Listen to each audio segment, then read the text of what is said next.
Hello friends, എല്ലാവർക്കും good morning. അപ്പോൾ എല്ലാവർക്കും ഇന്നത്തെ അത്യുഗ്രൻ വിശേഷത്തിലേക്ക് തന്നെ സ്വാഗതം. അങ്ങനെ നമ്മുടെ നയനയൊക്കെ ആണെങ്കിൽ കനക ഉണ്ണിയപ്പമൊക്കെ ഉണ്ടാക്കി കൊടുക്കുക. അപ്പോൾ ഉണ്ണിയപ്പം കഴിച്ചിട്ട് നയന എന്തൊക്കെ പറഞ്ഞാലും ആരൊക്കെ എന്തൊക്കെ ഉണ്ടാക്കി തന്നാലും കുഞ്ഞുനാൾ മുതൽ ജീവിച്ച ഈ പലഹാരം കഴിക്കുമ്പോൾ ഒരു പ്രത്യേക സ്വാദാമ്മ. അതുകൊണ്ടല്ലേ മോളോട് പറഞ്ഞത് 2-3 ദിവസം കൂടി ഇവിടെ നിൽക്കാൻ. അങ്ങനെ നിന്ന അമ്മ എല്ലാം ഉണ്ടാക്കി തരുമല്ലോ.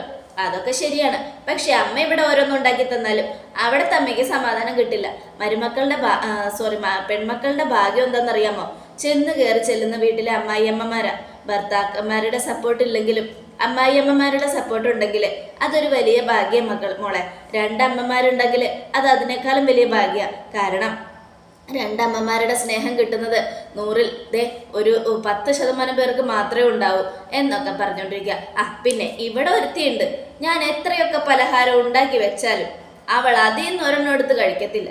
ആ രാകേഷിൻ്റെയും വിഘ്നേഷിൻ്റെയും കൂടെ ചുറ്റിക്കറങ്ങി നടന്ന് എല്ലാം മേടിച്ച് തിന്നിട്ട് അവൾ വയർ നിറച്ചിട്ടേ ഇങ്ങോട്ട് വരത്തുള്ളൂ. അവൾ അടിച്ചു പൊളിക്കട്ടെ അമ്മേ. ഇപ്പോഴല്ലേ അടിച്ചു പൊളിക്കാൻ പറ്റൂ. ഒരു കല്യാണമൊക്കെ കഴിഞ്ഞു കഴിഞ്ഞാൽ പിന്നെ അതിനൊക്കെ ഒരു കൺട്രോൾ വരില്ലേ. പിന്നെ ഇപ്പോൾ അവൾ ശമ്പളക്കാരിയും കൂടിയല്ലേ. എന്നാലും മോളെ, ശമ്പളം കിട്ടിയാൽ അതിൽ നിന്നൊന്നും അധികം ചിലവാക്കൊന്നുമില്ല. അതിൽ നിന്നും കുറച്ച് പൈസ എന്തായാലും അവൾ അച്ഛൻ്റെ കയ്യിൽ കൊണ്ടുവന്ന് കൊടുക്കും. ഗോവിന്ദേട്ടനാണെങ്കിൽ അതിൽ നിന്നൊരു 10 രൂപ എടുത്തിട്ട് ബാക്കി മോളുടെ കയ്യിൽ തന്നെ വെച്ച് കൊടുക്കും. മോളുടെ ആവശ്യത്തിന് അത് നടക്കട്ടെ എന്ന് കരുതിയിട്ട്. പൈസയൊന്നും അധികം ചിലവാക്കാത്ത കൂട്ടത്തിലായതുകൊണ്ട് സന്തോഷമാണ്. അപ്പോഴേക്ക് നന്ദു വരെ മോളെ നിന്നെ കുറിച്ച് പറഞ്ഞുകൊണ്ടിരുന്നത് ഞാൻ കേട്ടു.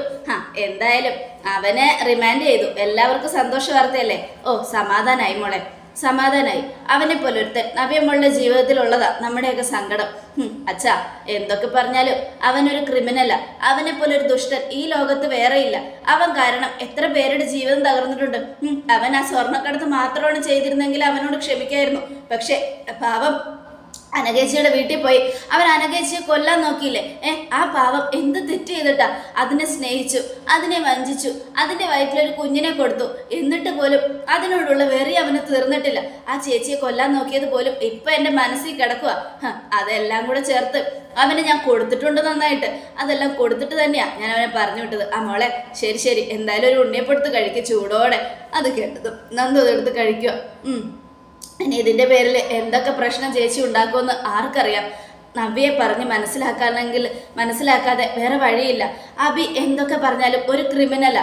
അവൻ ആ നവ്യ മോളെ സ്നേഹിക്കുന്നത് ആത്മാർത്ഥമായിട്ടല്ല. അവൻ്റെ സ്നേഹം ആത്മാർത്ഥതയല്ലെന്ന് അവൾ എന്നാ മനസ്സിലാക്കുന്നതെന്നാവോ എനിക്കറിയില്ല. എന്നെങ്കിലും അവളത് മനസ്സിലാക്കിയാൽ മതിയായിരുന്നു. അത് മനസ്സിലാക്കിയ പിന്നെ തീരാവുന്ന പ്രശ്നമേ ഉള്ളൂ എന്നൊക്കെ പറഞ്ഞുകൊണ്ട് ഇങ്ങനെ നിൽക്കുക.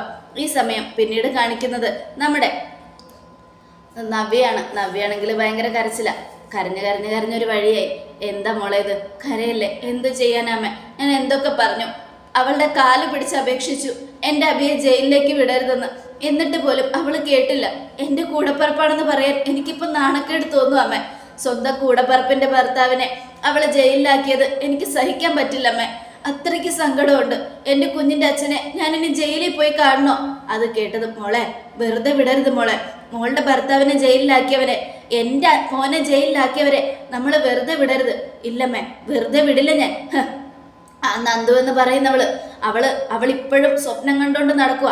അനിയെ കല്യാണം കഴിച്ച് അനന്തപുരിയിലേക്ക് വരാമെന്ന്. ഈ ജന്മം ഞാൻ അതിന് സമ്മതിക്കില്ല. ഞാൻ ജീവിച്ചിരിക്കുമ്പോൾ എൻ്റെ കൊക്കിന് ജീവനുള്ളപ്പോൾ അവൾ ഈ വീടിൻ്റെ പടി ചവിട്ടി വരില്ല. ഇത് എൻ്റെ വാശിയാ, എൻ്റെ വാശി. പിന്നെ ആ നയന, അവളുടെ ഭർത്താവ് ഒരു വലിയ തെറ്റ് ചെയ്തു. എന്നിട്ട് പോലും ഒരു ഇതുമില്ലാണ്ട അവൾ നിൽക്കുന്നത്. എന്തൊക്കെ സംഭവിച്ചാലും ശരി, എന്തൊക്കെ പറഞ്ഞാലും ശരി, ഒരു കാര്യം ഞാൻ പറയാം. എൻ്റെ ശത്രുക്കളാണ് ഇനി എൻ്റെ 2 അനിയത്തിമാരും, നയനയും നന്ദുവും. അവൾമാർ 2 പേരും എൻ്റെ ശത്രുക്കൾ. ഈ വീട്ടിലുള്ളവരും എൻ്റെ അബിയെ ജയിലിലാക്കാൻ ശ്രമിച്ചവരും മുഴുവനും എൻ്റെ ശത്രുക്കളാണ് മോളെ. എത്രയൊക്കെ ആയാലും ആ അനി ജയിലിൽ പോകേണ്ട അവസ്ഥയായിരുന്നു. എന്നിട്ട് ആ അനിയെ രക്ഷിക്കാൻ നരസിംഹൻ വക്കീലിൻ്റെ കൊച്ചുമോനെ വെച്ചു. നമ്മുടെ മോനെ, എൻ്റെ മോനെ രക്ഷിക്കായിരുന്നു. ഞാനും അബിക്ക് വേണ്ടി നരസിംഹ വക്കീലിൻ്റെ കൊച്ചുമോനോട് സംസാരിച്ചായിരുന്നു. ആ നവീൻ കേട്ടില്ല. അവൻ എൻ്റെ ക്ലാസ്മേറ്റ് അല്ലേ അമ്മേ. ഞാനും അവനോട് സംസാരിച്ചു. അപ്പോഴത്തേക്കും അവൻ പറയുക അതൊക്കെ തടഞ്ഞു വെച്ചിരിക്കുക.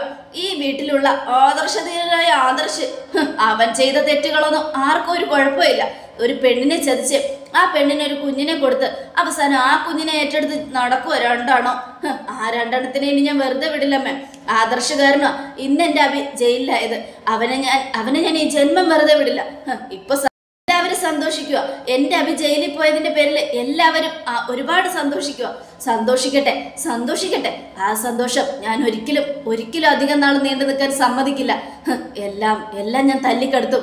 എൻ്റെ ജീവിതം ഇരുട്ടാക്കിയവരെ അവരുടെ ജീവിതവും ഞാൻ ഇരുട്ടാക്കും എന്നും നവ്യ കടുത്ത തീരുമാനം പറയുക കരഞ്ഞുകൊണ്ട്. ഈ സമയം ജലജ, അതേ മോളെ, വെറുതെ വിടരുത്, ഒരൊറ്റെണ്ണത്തിനെയും വെറുതെ വിടരുത്, എല്ലാത്തിനും 8ന്റെ പണി കൊടുക്കണം എന്നൊക്കെ പറഞ്ഞുകൊണ്ട് ഇങ്ങനെ ഇരിക്കുക. ഈ സമയം പിന്നീട് കാണിക്കുന്നത് നമ്മുടെ ജാനകിയാണ്. ജാനകി അവിടെ നിൽക്കുമ്പോൾ ആദർശ് വരിക. ആദർശ്, എന്നാ മോനെ നീ വന്നോ? ഞാൻ നിന്നെയും കാത്തു നിൽക്കുമായിരുന്നു. ദേ നിനക്കിഷ്ടമുള്ള പലഹാരങ്ങൾ ഉണ്ടാക്കിയിട്ടുണ്ട്.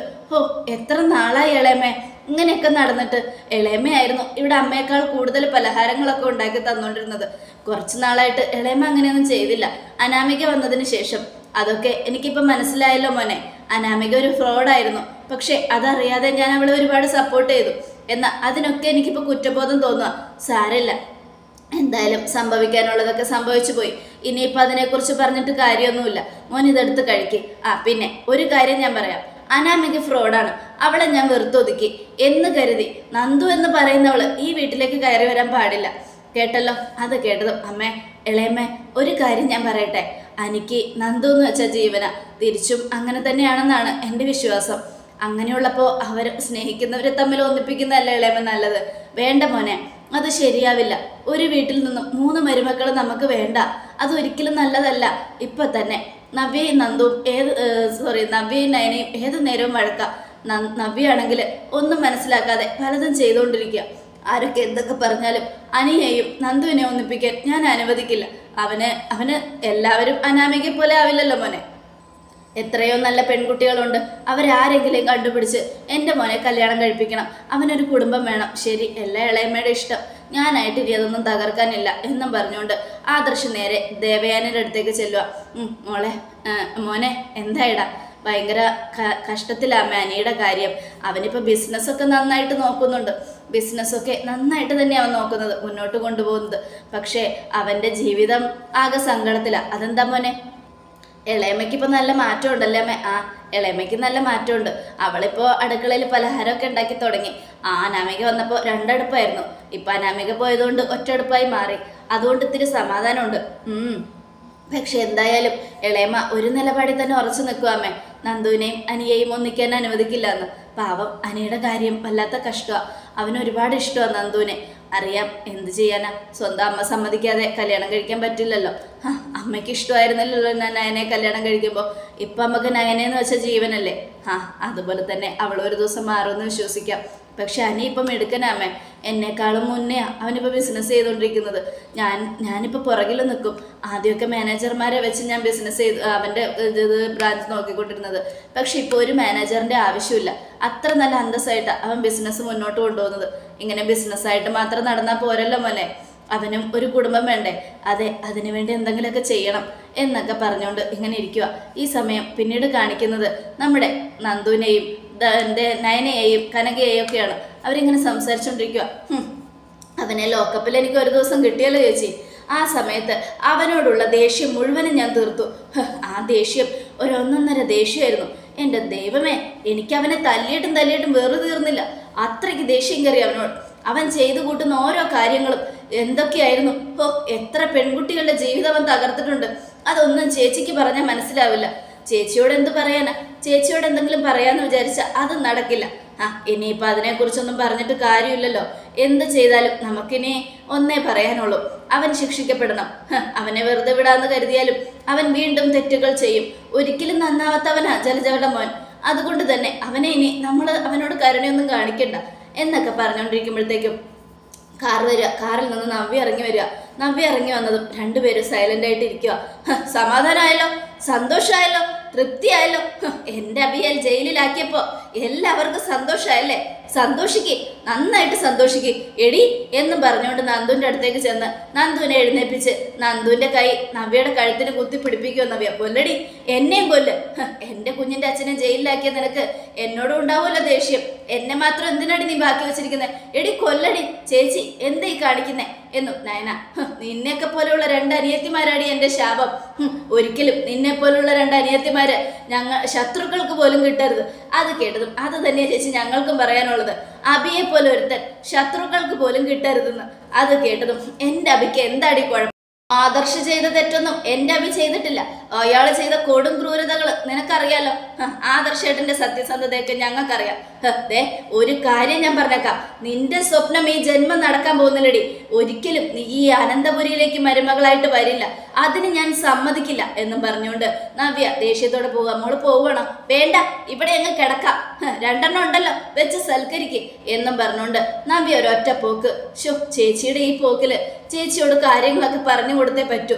ഇല്ല മോളെ, അതിനമ്മ ഒരു പ്രാവശ്യം ശ്രമിച്ചതല്ലേ, പിന്നെ അത് നടന്നില്ല. വേണ്ട, ഇങ്ങനെ തന്നെ പോട്ടെ. സത്യങ്ങൾ അറിയാത്തത് കൊണ്ട് ചേച്ചി കിടന്ന് തുള്ളട്ടെ എന്നും പറഞ്ഞുകൊണ്ട് അവരിങ്ങനെ നിൽക്കുക. ഈ സമയം പിന്നീട് ദേവയാനിയാണ് കാണിക്കുന്നത്. ദേവയാനി ഓരോന്നൊക്കെ ഇങ്ങനെ ആലോചിച്ചിട്ടിരിക്കുമ്പോൾ ജാനകി വരിക.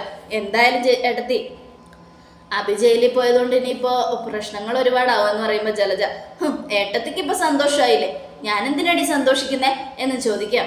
അല്ല, എൻ്റെ മോൻ ജയിലിൽ കിടക്കുക, ഇവിടെ എല്ലാവർക്കും അത് വലിയ സന്തോഷമാണല്ലോ. എൻ്റെ മോനെ ജയിലിലാക്കാൻ വേണ്ടി എന്തൊക്കെ പാടുപെട്ടു, എല്ലാം നടന്നില്ലേ, എല്ലാവർക്കും സന്തോഷമായില്ലേ എന്നൊക്കെ പറയാ. അത് കേട്ടതും നമ്മുടെ ആദർശ് അപ്പച്ചി, ഇവിടെ ആർക്കും സന്തോഷമൊന്നുമില്ല. അവൻ ചെയ്തു കൂട്ടിയ തെറ്റുകൾക്കാണ് അവന് ശിക്ഷ കിട്ടിയത്. അപ്പൊ നീ ചെയ്ത തെറ്റോടാ, അതിനെ എന്ത് പറയണം? നീ എന്ത് വലിയ തെറ്റാ ചെയ്തത്? കല്യാണത്തിന് മുമ്പ് തന്നെ മറ്റൊരു പെൺകുട്ടിയുടെ ജീവിതം തകർത്തിട്ട് നീ ആ പെൺകുട്ടിയെ ചതിച്ച് അതിനൊരു കുഞ്ഞിനെ കൊടുത്തിട്ട് ഇപ്പോ രണ്ടെണ്ണം കൂടെ എടുത്ത് വളർത്തുക. നാണും മാനും ഇല്ലല്ലോടാ നിനക്ക്. എൻ്റെ മോൻ്റെ സത്യസന്ധത എനിക്കറിയാടി.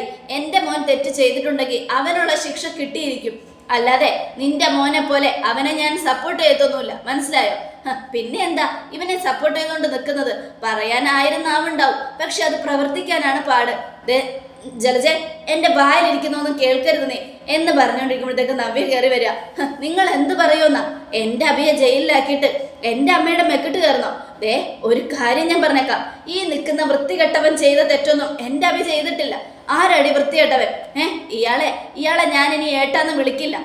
അഭിയുടെ ഏട്ടനായതുകൊണ്ടാ ഇത്രയും നാളും ഞാൻ ഇയാളെ ഏട്ടാന്ന് വിളിച്ചത്. പക്ഷെ ഇയാൾക്ക് ഞാൻ ഏട്ടാന്ന് വിളിക്കുന്നത് കേൾക്കാനുള്ള യോഗ്യത പോലും ഇല്ല.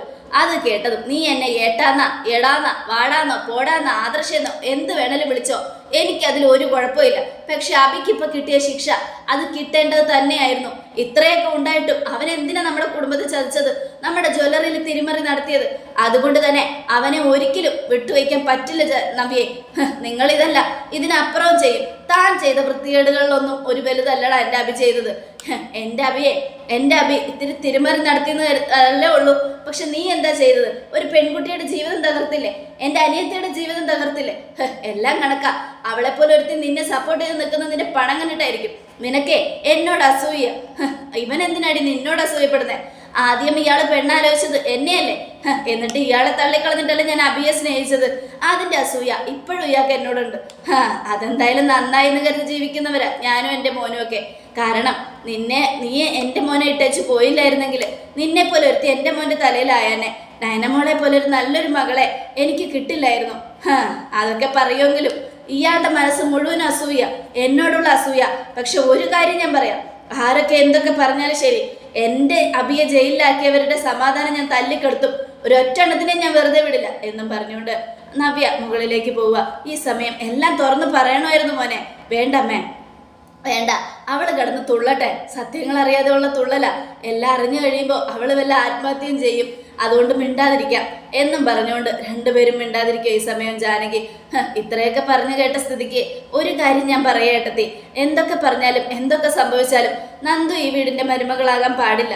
അത് കേട്ടതും എൻ്റെ ജാനകി, ഒരു കാര്യം ഞാൻ പറയട്ടെ, എന്തൊക്കെയായാലും നന്ദു ഇപ്പം നല്ലൊരു മിടുക്കിയായ പെൺകുട്ടിയാണ്. അനിയുടെ ഇഷ്ടമല്ല നമ്മൾ നോക്കേണ്ടത്. അതൊന്നും വേണ്ട ഏട്ടത്തി, അതൊന്നും ശരിയാവില്ല. ഒരു വീട്ടിൽ നിന്ന് 2-3 മരുമക്കൾ ഈ വീട്ടിലേക്ക് വരുന്നത് ശരിയല്ല. എന്നൊക്കെ പറഞ്ഞുകൊണ്ട് നമ്മുടെ ജാനകി ഇങ്ങനെ ദേവേനെ ഉപദേശിക്കുക. ഈ സമയം നവ്യയുടെ വാക്കുകൾ കേട്ട് നമ്മുടെ ദേവേനെ ആകെ ടെൻഷൻ അടിച്ച് നിൽക്കുക. എൻ്റെ മോനെ മാത്രം കുറ്റപ്പെടുത്തിക്കൊണ്ട് അവൾ നിൽക്കുക. എല്ലാ സത്യങ്ങളും ഇവൾ അറിയേണ്ട സമയമായിരിക്കുന്നു. ഓരോന്നോരോന്നായിട്ട് എല്ലാം ഇവളോട് തുറന്നു പറയായിരുന്നു എന്നൊക്കെ ആലോചിച്ചുകൊണ്ടാണ് നമ്മുടെ ദേവേനെ ഇങ്ങനെ നിൽക്കുന്നത്. എടുത്ത് എന്താ ആലോചിക്കുന്നത്? അവൾ പറഞ്ഞിട്ട് പോയതൊക്കെ ആലോചിക്കുമായിരുന്നു. നമ്മൾക്കാർക്കും സമാധാനം തരില്ല എന്ന്. എന്തായാലും ഇനിയിപ്പോൾ ഈ കുടുംബത്തിൻ്റെ താളം തെറ്റിക്കൊണ്ടിരിക്കുക. അതല്ലേ ചേച്ചി, ഒരു പ്രശ്നങ്ങൾ തീർന്നപ്പോൾ മറ്റൊരു പ്രശ്നം. എന്താ എടുത്ത് ഇത്? പ്രശ്നങ്ങൾ ഓരോന്നായിട്ട് വന്നുകൊണ്ടിരിക്കുകയാണല്ലോ. എന്തെങ്കിലും ശാപമുണ്ടോ നമ്മുടെ കുടുംബത്തിന്? ശാപമൊന്നുമില്ല. അനാമിക ഇറക്കി വിട്ടതുപോലെ ഇവളെ ഇറക്കി വിട്ട തീരാവുന്ന പ്രശ്നമേ ഉള്ളൂ എന്നും ആലോചിച്ചുകൊണ്ട് ദേവയാനി നിൽക്കുകയാണ്. അതോടുകൂടി എപ്പിസോഡ് അവസാനിക്കുകയാണ്.